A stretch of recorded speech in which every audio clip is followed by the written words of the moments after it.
Is Chapter 6 also a precept for, as I mentioned earlier, for the state officer, and it's not applicable to elected, to elected leaders in this country? Let me say this. The Elections Act, that Mwaura can discuss that one. If you look at Chapter 6, and if you allow me, I can read. Please do.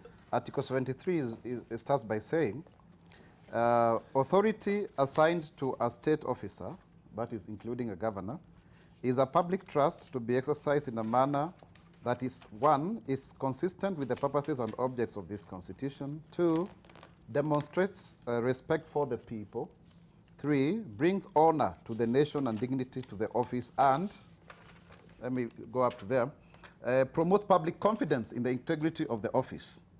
Yeah?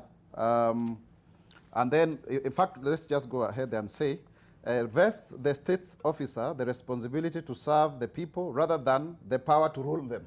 Okay?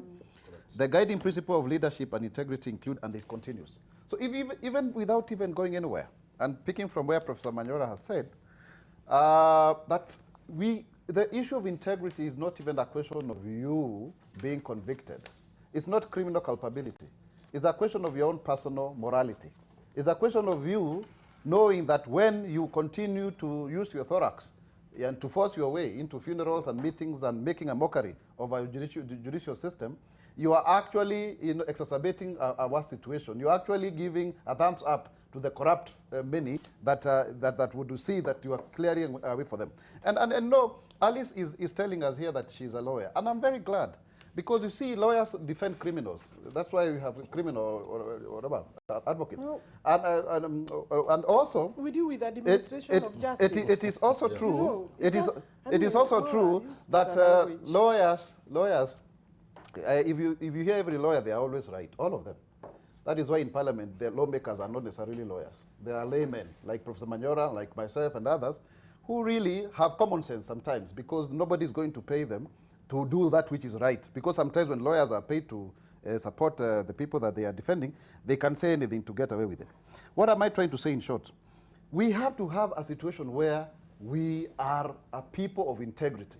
The reason why this country is not moving forward is because we make court rulings based on personalities. Mbomi Ngogi, the same Mbomi Ngogi, on 27th of February, you can even Google and see, she declared Clifford Ferdinand Waitito unfit to hold public office.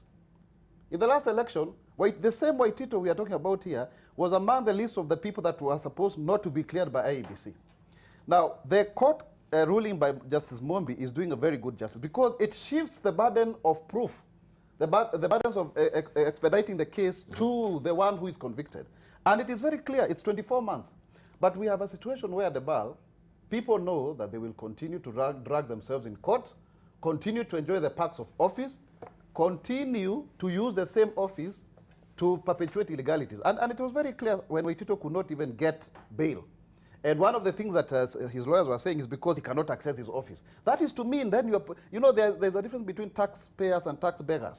People who actually thrive on on public coffers, and when they are removed from office, they are actually exposed. So in short, what I'm trying to say is this: the integrity of the people are in Chapter 6 of the Constitution.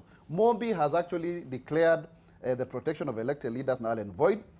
I don't think Kenyans are people who are going to lack leaders just because somebody has vacated the office. And